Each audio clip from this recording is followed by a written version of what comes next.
नमस्कार दोस्तों, आपका स्वागत है यूट्यूब चैनल एसके एजुकेशन पर। तो देखो, यूपी स्कॉलरशिप 2023-24 की ये काफ़ी ज़्यादा इंपॉर्टेंट और थोड़ी सी बड़ी वीडियो होने वाली है। देखो, स्टेटस को लेकर आप लोगों के बहुत ज़्यादा अभी भी सवाल हैं लोगों के कि आखिर में सर मेरा स्टेटस में इनरोलमेंट दिखा रहा है या जो भी दिखा रहा है, तो उससे संबंधी आपको कौन से जो है कि डॉक्यूमेंट देने हैं। देखो, मैंने यहाँ पर लिखे हुए हैं किस में आपको फोटो कॉपी देनी है, किस में आपको कुछ भी नहीं देना, अपने आप वेरीफाई होगा, और कौन सा कॉलेज से होगा। इस तरह से आपके हर स्टेटस, कौन से स्टेटस मैं आपको एक बार दिखाना चाहूंगा ताकि आप लोगों का जो है कि क्लियर हो जाए कि भाई कि मेरा स्टेटस कवर हुआ या नहीं हुआ। मैं सारे स्टेटस ही ऑलमोस्ट इस वीडियो के अंदर कवर करने के लिए आप लोग के लिए लेकर आया। तो आपकी स्क्रीन पर अभी आपको स्टेटस दिखाई दे रहे होंगे, लाइन से आप पढ़ सकते हो। तो इन सभी स्टेटस जो अभी आप मेरी स्क्रीन पर देख पा रहे हो, इन सभी के बारे में लाइन लाइन से आपको मैं इस वीडियो के अंदर जो है कि रूबरू कराऊंगा कि इसमें आपको कौन सा डॉक्यूमेंट देना है, कौन सा प्रूफ देना है, कैसा फॉर्मेट होने वाला है, वो भी आपको जो है कि समाज कल्याण की क्या डिमांड है उसके हिसाब से आपको बताऊंगा। तो आप अपनी स्क्रीन पर देख पा रहे हो, ये स्टेटस इस वीडियो के अंदर कवर होंगे। Enrolment number mismatch, high school board data does not match, blank enrolment number का स्टेटस हो गया, डुप्लीकेट इनकम का हो गया, मार्क्स रिजल्ट टाइप मिसमैच हो गया, या मार्क्स बिलो 60 बोल दें या 55 बोल दें, ये वाला स्टेटस, अटेंडेंस परसेंट 75% से कम है, या फिर whether institute registered on NSP और not, application form finally submitted but not received, pending at district scholarship committee और verify recommended by district। ये मतलब सारे ही स्टेटस हैं। मेरे हिसाब से यही 10 तरह के स्टेटस आप सभी को दिख रहे थे। सारे स्टेटस आपको इस वीडियो के अंदर मैं डिस्कस करूंगा लाइन से। तो वीडियो बड़ी होगी, ये बात मैं आपको क्लियर करता हूं, लेकिन आपको फास्ट फॉरवर्ड करके पूरी ही देखनी पड़ेगी। तो वीडियो फटाफट सभी लोग लाइक कर दीजिए मेरी मेहनत के लिए, और सब्सक्राइब नहीं कर रखा है तो अगर आपको देखो सही इंफॉर्मेशन पानी है अगर यूपी स्कॉलरशिप की, तो आप बिल्कुल सही चैनल पर मौजूद हो, सब्सक्राइब कर लो और मुझे सपोर्ट करने भी ऐसा आप कर सकते हो। तो चलिए लाइन से लेके चलता हूं आपको एक एक जो है कि स्टेटस की तरफ, और लाइन से आपको जो है कि चीजें बताता हूं कि आखिर में कौन से स्टेटस में आपको क्या करना पड़ेगा।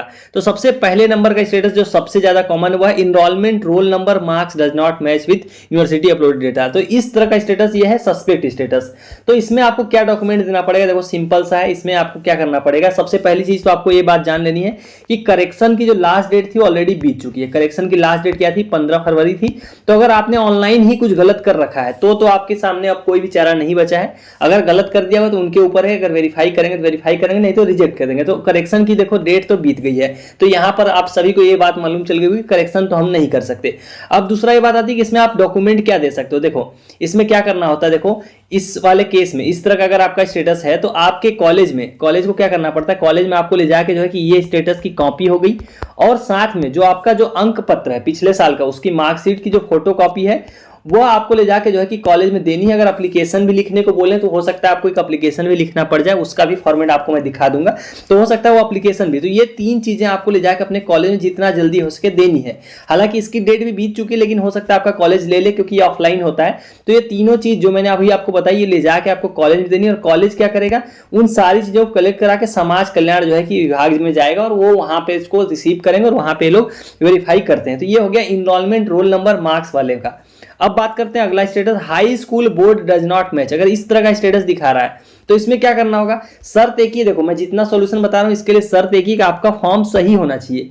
फॉर्म आपका सही होना चाहिए क्योंकि करेक्शन की डेट बीत गई है। ऑफलाइन तरीका मैं आपको बता रहा हूं। इसमें क्या करना पड़ेगा, देखो इसमें हाई स्कूल का डिटेल बता रहा हूं, जिसमें आपको क्या करना पड़ेगा, 10th की मार्कशीट की फोटोकॉपी, अपनी जो भी आपका 10वीं की मार्कशीट है उसकी फोटोकॉपी हो गई, और साथ में ये स्टेटस, और सेम वही अगर एप्लीकेशन बोलते हैं तो एक एप्लीकेशन भी आपको लिख के जो है कि कॉलेज में देना पड़ेगा। देखो ये जितने लोग, अगर आप में से कोई समाज कल्याण ऑफिस के आसपास हो तो वहां पर भी जाके ये चीजें पता कर सकते हो, आप उनसे डायरेक्ट ही जाके पता कर सकते हो कि ये क्या है। पर जो लोग जैसे दूर है, मेन तो ये कॉलेज का ही काम होता है, कॉलेज में आप ले जाके दोगे, फिर कॉलेज से कोई रिप्रेजेंटेटिव होगा जो छात्रवृत्ति का काम देखता है, वो सारी ले जाके जो है कि समाज कल्याण विभाग में दे देगा।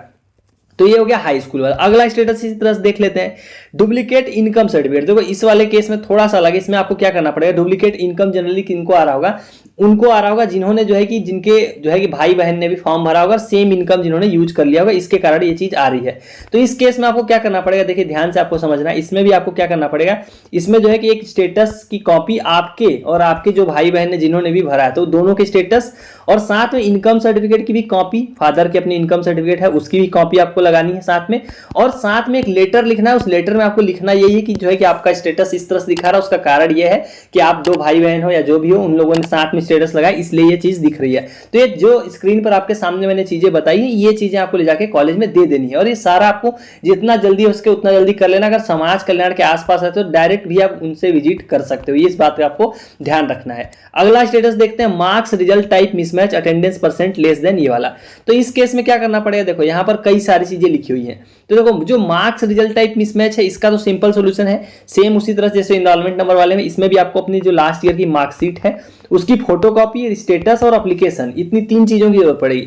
लेकिन यहाँ पर एक चीज और है कि जो इस तरह का आप देख रहे हो अटेंडेंस परसेंट लेस देन जो देख रहे हो, ये आपके कॉलेज से होता है। इसका इससे मतलब इसमें आपका कोई डायरेक्ट सोल्यूशन नहीं, आप कॉलेज में बात कर सकते हो, वही लोग इसका कोई समाधान करेंगे। ये लोग कैसे करते हैं ये नहीं पता, पर ये कॉलेज ही कर सकता है। तो ये आपको उनसे देखना पड़ेगा, उनसे ही ये चीज करानी पड़ेगी, जो अटेंडेंस वाला जो स्टेटस है। बाकी के लिए आपको मार्कशीट की फोटोकॉपी, स्टेटस की फोटोकॉपी और एप्लीकेशन वो देना पड़ेगा। अगला स्टेटस देखते हैं, देखो बिलो 60% मार्क्स इंटर्ड इन इंटर, ये देखो। तो इस तरह का अगर आपका स्टेटस है, तो अगर आपका देखो अगर आपका 60% से मार्क्स कम नहीं है, अगर ये गलत लिखा हुआ है, यहाँ क्या लिख रहा है, ये बोल रहे हैं कि आपका जो मार्क्स है वो 60% से कम है 12th में। अगर आपका कम है तो आप इसमें कुछ नहीं कर सकते हो, रिजेक्ट कर देंगे। अगर कम नहीं है तो आपको क्या करना है, इसमें 12th की मार्कशीट की फोटोकॉपी और साथ में ये स्टेटस और साथ में एक एप्लीकेशन। उसमें एप्लीकेशन में आपको यही चीज लिखनी है कि भाई आपने छात्रवृत्ति का फॉर्म भरा है, आपका ये रहा रजिस्ट्रेशन नंबर, आपका नाम ये रहा, लेकिन आपके स्टेटस में इस तरह से दिखाया जा रहा है जो कि गलत है। आपका इंटर में परसेंटेज इतना इतना है, मान लो 78% है, इतना परसेंटेज है, उसका प्रूफ आप जो है मार्कशीट के साथ दे रहे हो। तो ये आपको कॉलेज में देना पड़ेगा, जो भाई आपको मैंने बताया। ये हो गया ये वाला। अगला बात करते हैं application form finally submitted but not received by institution. ये वाले स्टेटस देखो, इसका मतलब आपको पहले समझना है। इसका मतलब ये है कि आपके कॉलेज ने इस फॉर्म को जो है कि फॉरवर्ड नहीं किया, तो ये फॉर्म जो है कि इनकम्प्लीट है, इसको ये लोग रिजेक्ट ही करेंगे समाज कल्याण। इसके पास इसका कोई सोल्यूशन नहीं है। अगर आप सोल्यूशन इसका ढूंढ रहे, इसका कोई सोल्यूशन नहीं, क्योंकि इसको कॉलेज से ही फॉरवर्ड नहीं किया गया। सोल्यूशन क्या हो सकता है कि दोबारा से पोर्टल अगर आपके लिए खुल जाता है, जो कि जादू ही होगा, तब जाके आप कॉलेज में बात कर सकते हो, और हो सकता है कॉलेज दोबारा फॉरवर्ड करे, जो कि अभी होता हुआ नहीं दिख रहा है। तो इसका कोई डायरेक्ट सोल्यूशन नहीं, बस मैं आपको समझाना चाह रहा था कि इसके लिए जो है कि आपका कॉलेज जिम्मेदार, उन्होंने फॉरवर्ड नहीं किया, इसलिए इसको सिर्फ और सिर्फ ये लोग रिजेक्ट करने वाले हैं। फॉरवर्ड दोबारा तभी हो सकता है जब पोर्टल खुलेगा, जो कि खुलता हुआ नहीं दिख रहा है। अगला स्टेटस देखते हैं, pending at district scholarship committee. तो अगर देखो इस तरह का स्टेटस है, देखो इस तरह का स्टेटस है, अगर इस तरह का स्टेटस है तो पहली बात तो इसमें कुछ भी सस्पेक्ट नहीं है। तो ऐसे स्टेटस में आपको कुछ भी देने की जरूरत नहीं है, ये अपने आप ही समाज कल्याण के द्वारा 12 मार्च के पहले पहले वेरीफाई कर दिया जाएगा। 12 मार्च इसकी लास्ट डेट है, जो कि फरवरी के लास्ट में हो जाएगा चांसेस है, लेकिन 12 मार्च जो है कि लास्ट डेट है, वो मैं आपको बता रहा था ताकि आप लोग पहले ही परेशान ना होने लगो। तो इसकी लास्ट डेट है 12 मार्च, उसके पहले पहले ये स्टेटस आपका वेरीफाई कर दिया जाएगा। अगला स्टेटस देख लीजिए, अगला स्टेटस है ये वाला। इसमें भी कुछ लोगों का डाउट है, देखो इसमें क्या लिखा हुआ है, verify recommended by district scholarship committee. तो अगर आपके स्टेटस में ऐसा लिखकर आ गया है तो आप खुश हो जाइए, क्योंकि आपका फॉर्म 100% पूरा 100% वेरीफाई कर दिया गया। इसमें अब कुछ भी नहीं बचा है, इसमें सिर्फ पैसा आना बचा हुआ है। तो ये स्टेटस में आपको कुछ भी नहीं करना है, बस आपको पैसे का वेट करना है। अगला स्टेटस देखिए, whether institute registered on NSP portal और नॉट। देखो इस तरह का स्टेटस है, मैं एक चीज आपको नोटिस करनी है, अगर आपके स्टेटस में ये लिख रहा है, जो पहली लाइन लिखी हुई है, whether institute registered on NSP portal और नॉट, तो इसका डायरेक्ट सोल्यूशन सीधा आपके कॉलेज से है। आपको कॉलेज में बात करना, वही लोग इसका सोल्यूशन बता पाएंगे, क्योंकि इसके आपसे कोई लेना नहीं है। एनएसपी पोर्टल है, उसमें आपका कॉलेज रजिस्टर्ड होना चाहिए, मेरे हिसाब से ये बोल रहा है जो एनआईसी सॉफ्टवेयर है, तो वो आप कॉलेज से बात करो, वो लोग इसको फिक्स करेंगे। और दूसरे इसी में एक और पॉइंट लिखी हुई है, वो है इनरोलमेंट रोल नंबर। तो इसका सेम सोल्यूशन जो मैंने स्टार्टिंग बताया, बस आपको वही 3 चीजें यहां पर भी ले जाके दे देनी है। अगला देख लीजिए इसी तरह से, अब कुछ लोगों का इस तरह से होगा, suspected due to non counselling data in private college where course affiliated by AKT and BT. ये देखो नॉन काउंसलिंग वाला जो भी स्टेटस है, इसको अगर ये लोग मतलब जनरली रिजेक्ट ही कर देंगे, इसका कोई डायरेक्ट सोल्यूशन नहीं है। अगर आप काउंसलिंग से हो तो आपको क्या करना पड़ेगा, स्टेटस की फोटोकॉपी, एप्लीकेशन और साथ में आपकी काउंसलिंग का जो डॉक्यूमेंट होगा, कोई एडमिट कार्ड होगा या कुछ भी होगा जिसमें आपका काउंसलिंग नंबर लिखा हुआ, इन तीनों की फोटोकॉपी दे दोगे कॉलेज में, तो हो सकता है वो लोग DWS इसको वेरीफाई करा दें। लेकिन अगर आप काउंसलिंग से नहीं हो, अगर स्टेटस में ये दिखा रहा है, तो ज़्यादातर चांसेस हैं कि इस फॉर्म को लोग निरस्त कर देंगे, रिजेक्ट कर देंगे। तो ये हो गया ये वाला स्टेटस। अब ये सारे स्टेटस जो थे इनके डॉक्यूमेंट मैं आपको दिखाता हूँ। ये मैं कहाँ से बता रहा था आपको, समाज कल्याण के द्वारा जारी किए हुए कुछ डॉक्यूमेंट है वो आपको मैं दिखाना चाह रहा था। तो ये 23-24 का देखो नोटिस है, समाज कल्याण ने जारी किया था कि अगर आपके स्टेटस में इस तरह के समस्याएं दिख रही हैं, जो मैंने आपको एक वीडियो में डिस्कस किया था। तो यहाँ पर देखो एक पॉइंट इन्होंने लिखा हुआ है कि जिन छात्रों के त्रुटि संबंधित मैसेज में शिक्षण संस्थान से परामर्श, प्रचार, अन्य कुछ भी एडिट करने के लिए न हो, यानी कि आपके फॉर्म में कुछ भी गलत ना हो, छात्रों को लगता है कि उनके द्वारा सभी दिए गई सभी डिटेल्स सही हैं, तो अधिक अविलंब मतलब बिना लेट किए तुरंत अपने आवेदन की हार्ड कॉपी पुनः अपने शिक्षण संस्थान में 15 फरवरी 24 तक अनिवार्य रूप से जमा कर दें, जो कि बीत गई है ऑलरेडी डेट। आपकी शिक्षण संस्था से पुनः आपका आवेदन अग्रसारित होने पर ही अंतिम जो है अग्रिम कार्रवाई हो सकेगी, अंतिम कार्रवाई हो सकेगी। जो भी मतलब आपका अगर फॉर्म दोबारा फॉरवर्ड होगा तो ही कार्रवाई हो सकेगी, ये लिखा हुआ है।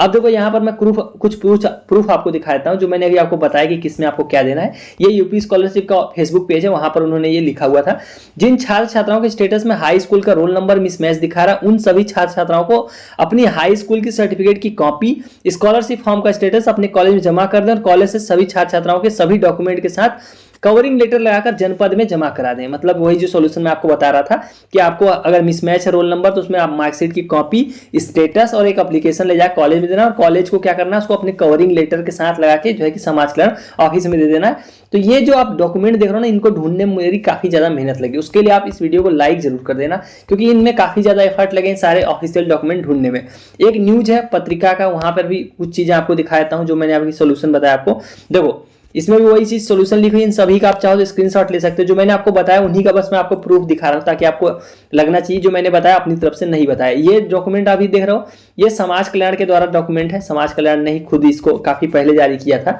मतलब ये इस साल का नहीं है, पुराना है, लेकिन जो चीजें इसमें बताई वही मैं आपको बता रहा था। देखो कि अगर मार्क्स मिसमैच है तो गत वर्ष की प्रमाणित छात्रवृत्ति, यूपी बोर्ड है तो छात्र हाई स्कूल की प्रमाणित, और इनरोलमेंट है तो गत वर्ष परीक्षा का प्रमाणित छात्रवृत्ति, प्रमोटेड विदाउट मार्क्स है तो इस तरह का देना, अटेंडेंस परसेंट है तो कॉलेज से वेरीफाई कराना। तो ये सारे जो मैं बता रहा था आपको, ये समाज कल्याण के द्वारा वेरीफाइड ही डॉक्यूमेंट बता रहा था, मैं अपनी तरफ से जो है कि चीजें नहीं ऐड कर रहा था। जो मैं एप्लीकेशन की फॉर्मेट की बात कर रहा था वो आपकी स्क्रीन के ऊपर है, ये फॉर्मेट है। टेलीग्राम चैनल पर ये डॉक्यूमेंट ऑलरेडी अवेलेबल है, वहां पर आप लोग जाके ये सब जो डॉक्यूमेंट मैंने आपको दिखाए वहां से ले सकते हो। अगर आप दोबारा डालने को बोलोगे दोबारा भी मैं सारी चीजें वहां पर अपलोड कर दूंगा।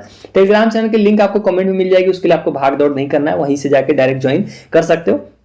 उससे जरूर जुड़ जाना, वहां पर इन्फॉर्मेशन अपडेट्स आपको मिलती रहती हैं। तो ये एप्लीकेशन का फॉर्मेट है, अपने हिसाब से इसको आप लोग एडिट करके चेंज करके यूज कर सकते हो। एप्लीकेशन देने की जो मैं बात कर रहा था, तो ये था वाला फॉर्मेट। और यहाँ पर एक और डॉक्यूमेंट है जिसमें सॉल्यूशन बताए गए हैं कि आपका स्टेटस में क्या है, तो आपको क्या देना है। यहाँ पर इस तरफ लिखा हुआ राइट साइड में, तो यहाँ पर सिर्फ बीएड के हिसाब से लिखा हुआ, तो उस बात को आपको ध्यान देते हुए इसका इस्तेमाल करना है। इसमें सॉल्यूशन ही लिखा हुआ है, जो मैं आपको बता रहा था कि किसमें किस चीज की कॉपी देनी है, तो वही चीज हिंदी में यहाँ पर लिखी हुई है। चाहो तो आप इसको भी एज ए रेफरेंस यूज कर सकते हो। तो ये थे वो आपके सारे स्टेटस, उम्मीद करता हूं सभी मैंने यहां पर कवर कर लेंगे, इनमें से कुछ भी नहीं बचा होगा। मैंने हाँ यहां पर एक ब्लैंक इनरोलमेंट नंबर मेरे हिसाब से मैंने नहीं कवर किया, तो ब्लैंक इनरोलमेंट नंबर का सॉल्यूशन सिंपल सा था, इसको आप लोगों को करेक्शन करना था, क्योंकि ब्लैंक इनरोलमेंट का मतलब आपने इनरोलमेंट नंबर वाला कॉलम था उसमें इनरोलमेंट नंबर नहीं डाला, तो इसका करेक्शन करना था। इसका और अभी फिलहाल कोई सोल्यूशन नहीं, बस वही चीज आप ट्राई कर सकते हो जो मैंने बताया, वो तीन चीजें कि एप्लीकेशन, स्टेटस और जो है कि एक फोटोकॉपी मार्कशीट की, वो चीजें दे दो तो आपका शायद हो सकता है वेरीफाई हो जाए। डुप्लीकेट इनकम का मैंने बता ही दिया, ये सारी चीजें मैंने हिसाब से